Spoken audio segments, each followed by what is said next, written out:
Hello, everybody. Aiden here, and welcome into yet another episode of Around the Slice today. So, I know that I said yesterday that was our final discussion slash conversation before 2026 NFL free agency officially opened up from a Bills perspective in a couple days. But yesterday afternoon, Brandon Beane says, "Nope, screw that. We got work to do." So here we are. A few players have been released from Brandon Beane and the Bills, and as of literally this morning, one notable player's contract has been restructured. So I'm just going to give you my general free-flowing thoughts on all of that, money implications, all that fun jazz. First, this is a big one at first glance. Slot corner Taron Johnson has been released. First and foremost, before I get into money and what I think this means for now and the future of the Buffalo Bills, of course, I just want to say Taron Johnson, franchise great. He's been, other than the last couple of years, a stud starting slot corner for literally years now. And the one marquee play of his, I will never forget the 2020 AFC divisional round game against the Baltimore Ravens when he picks off Lamar Jackson in the end zone and takes it 101 yards to the house, which ultimately gives us the win.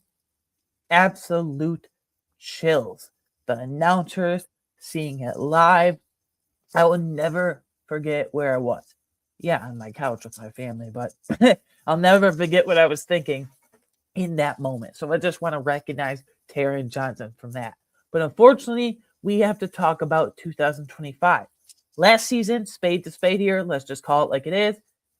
Taron Johnson was objectively terrible. It's unfortunate, but he was objectively terrible once again. Sadly. He was playing timid. I felt like he was playing off coverage, too scared. He wasn't pursuing. He wasn't playing above his weight class. He's only 190, 195 pounds. And in the past, he was an extremely physical player, and he was one of the few players in the Bills historically that had wrapped up and had a low missed tackle rate. Last year, he had a high missed tackle rate. Last year, he played scared. Last year, he played timid. He didn't read and react and shed blocks as well in terms of his coverage ability. It took a big, big step down. Now, let me introduce the money aspects, what you save, what the dead money is, all that stuff. Because I'm going to say this, and there's more to this story at first glance that misleads the eye, if you will. By cutting starting slot corner / nickel corner Taron Johnson, you clear $1.5 million in cap space right now. Keep in mind, this is a pre-June 1st cut. Post-June 1st cut, it would have saved a little more, but you would have had to spread it out over 2026 and 2027. So I feel like I know Brandon Beane just wanted to wash his hands of Taron Johnson, which okay, but $1.5 million cleared right now, and $9.5 million is dead cap. Clearly, it is clear as day that this was very little to do with money. It was 99% of Taron Johnson's fit, or really now lack of fit, in Jim Leonard's new aggressive blitz heavy man heavy scheme and system on defense as the new defensive coordinator. So from that perspective, I've been talking on this in my head the last few weeks on this podcast, so I'm not surprised that Taron Johnson was cut. I am a little surprised, though, at the timing of it. Personally, I thought when the new scheme was implemented for OTAs and then mini camp, I thought maybe they would see how it goes for a few months, and then in June and July, if it didn't work out, they would move on and say, Taron, you're not fitting, moving on. But they did it now, and honestly, after stewing on it for the last day or so, if you would, I'm not opposed to that notion. I understand why they did it now. Again, it's not a money thing. It's a fit, or really a lack of fit, if you will, in this new scheme implementation. I think they cut him now because there was some, I think it's a stupid notion, but nonetheless, a notion that you move Taron Johnson to safety. Guys, if he can't read and react as quickly anymore at slot corner, how would he read and react as a safety anymore, which you need athleticism on the back end? That made no sense to me. if you wait till June, Cole Bishop is getting late to work with his new running mate at safety. So from that perspective, move on now. Have Cole get someone in here immediately when free agency starts within the next week or so, in a few days, and have them work with Cole Bishop immediately throughout the whole offseason program. You don't have to have Cole Bishop keep guessing. Like, I understand a lot personally that they want to do it now, because if Cole Bishop works with someone for the next few months and then all of a sudden one day that someone, Taron Johnson, is just cut, you're leaving Cole Bishop high and dry.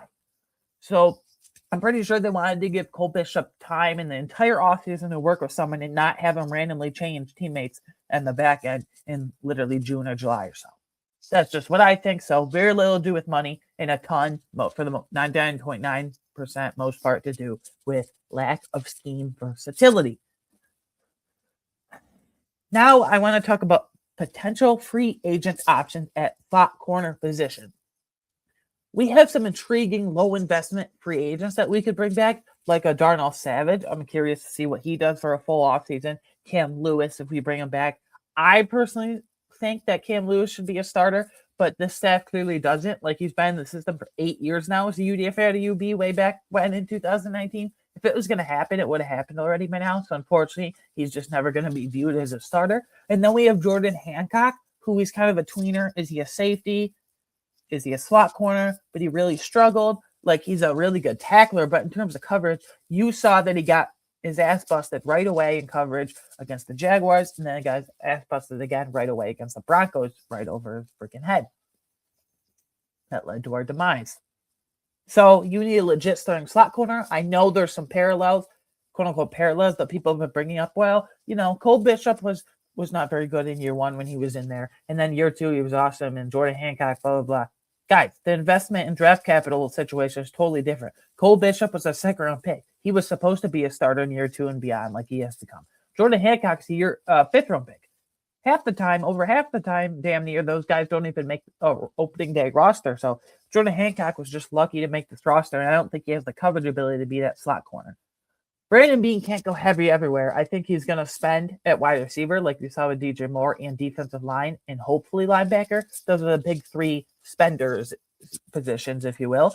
And I think he's going to look for a cheap slot corner as a bridge option. So I have a handful of guys, 7 guys that I'm going to bring up that we could sign next week in free agency at slot corner and bring them in with the new system under Jim Leonard. I want players that can react with this new scheme. I want players that can react fast, have athleticism, and are downhill thumpers. And Taron Johnson, unfortunately, as we've discussed, just had none of that anymore, because I didn't have slot corner on my bingo card at the recording yesterday for targets. So here we go. Next, this player's probably returning to the Lions, but Amik Robertson. He's, for the last 2 or 3 years, he's easily been one of the best slot corners in the entire league. I don't think he does everything at an exceptional level, but I think he does everything at a very good level in terms of being a surefire tackler and underrated athleticism and coverage ability as well. Next, this would be a quote-unquote big-ticket one. Greg Newsome went from the Cleveland Browns to the Jacksonville Jaguars.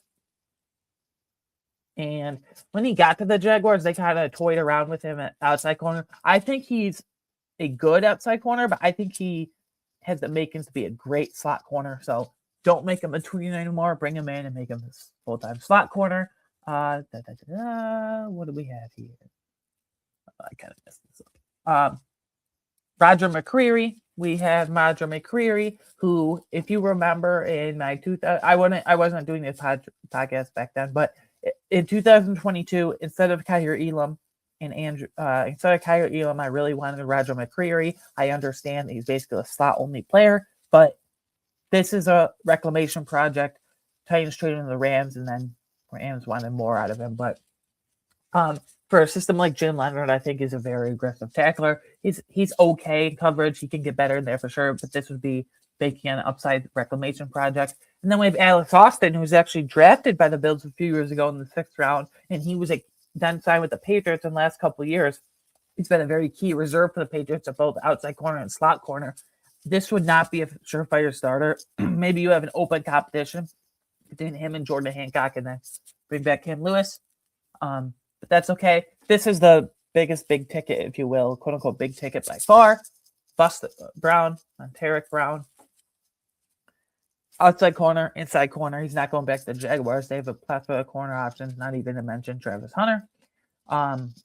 He's going to get big money, but if we can convince him to come in on a value, I would absolutely love that. I just don't know if the money will work out. Next, Isaiah Oliver, who he's been on a weird trajectory the last few years. He's bounced around between the 49ers and Jets. I still like him as a veteran option. I think he's a good enough safety and then a good enough slot corner as well. He has some past experience, but you would be banking on a bounce back.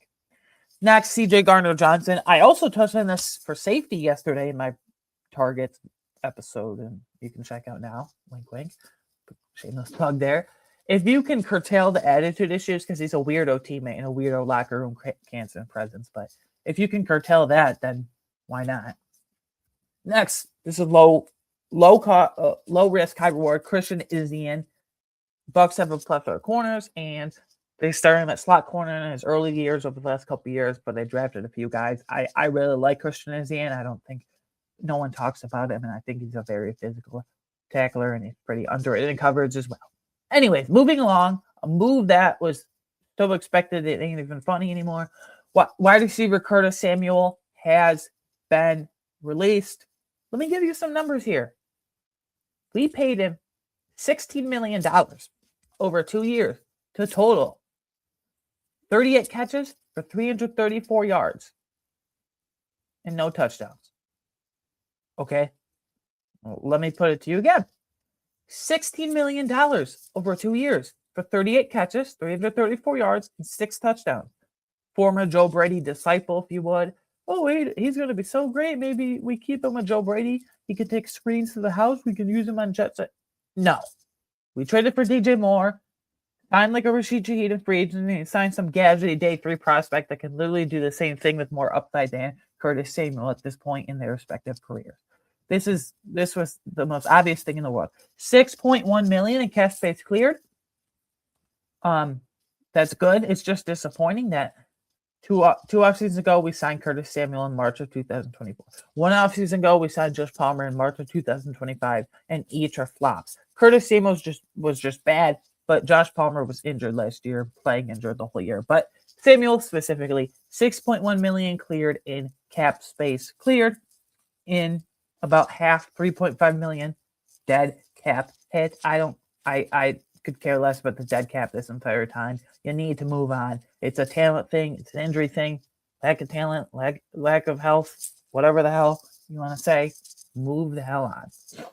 Next, I couldn't be happier. When I saw this one, I couldn't be happier, to put it bluntly. Safety Taylor Rapp has been released. He declined so bad last year. You only played 6 games. What can you expect? I don't really care if he only played 6 games. In those 5 or 6 games, he was awful. His thing was 2 or 3 years ago when he was the third safety behind Empoyer. 3 years ago? No, wait, that's not. 3 years ago, and then 2 years ago, he was the starting safety. His thing was aggressiveness, surefire tackler, almost too aggressive at points when he injures his own teammates for some reason because being too aggressive. But last year he played so scared. He played like an immature baby in terms of lack of aggressiveness, and just he made Cole Bishop so bad. It's not a coincidence that when Taylor Rapp got injured, first of all, I don't think he was completely 100,000% injured. Tom McDermott soft benching. I don't blame him in one freaking bit, but yeah, it's no coincidence that Cole Bishop got so much better, had a true breakout after those 6 stupid games from Taylor Rapp and Jordan Poyer came in. But for all this stuff, that said, $3.1 million in cap space cleared in this. This is a measly number. You're going to laugh at how low this is. A measly $667,000 dead cap hit. In the scheme of the NFL, for a quote-unquote starter at safety the last year and a half, 2 years, that's a measly number to think about. And then a guy that I didn't even realize was even on the team, but I guess technically when they signed him to the active roster for that one little playoff game on January 7th a couple months ago, he was signed to a vet minimum type contract. Corner Dane Jackson.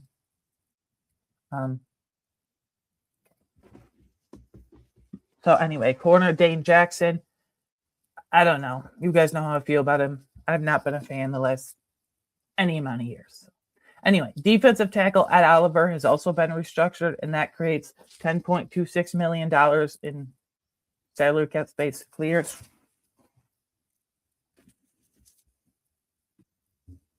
Ed Oliver's contract, has been restructured. Some people are saying this was completely obvious. I kind of disagree. I think there's some misconception out there that contract restructures are a magical lever to pull and they're the greatest thing in the world to create cap space. Yes, they create cap space, but there's legit ramifications and consequences, if you really look at it, if you will, to that down the road. Sure, it clears cap space now, but you have to pay cap space in the future. It just moves money back. So it creates now and then builds up more cap space in the future. It should only be reserved for players that you have no questions about for their future outlook with the team. I have legit future questions about Ed Oliver with the team. I have legit concerns how may or may not fit into this new Jim Leonard defense. Anyway, so that's how I feel in restructures. I think there's some misconstrued beliefs and conceptions out there. $10.26 million cleared in cap space. That's the only thing I have in that. I just don't think it's as obvious as people are saying. But I mean, he had to do it. We're looking at Josh Allen being restructured next. It's the most obvious thing in the world every single year. Moving on.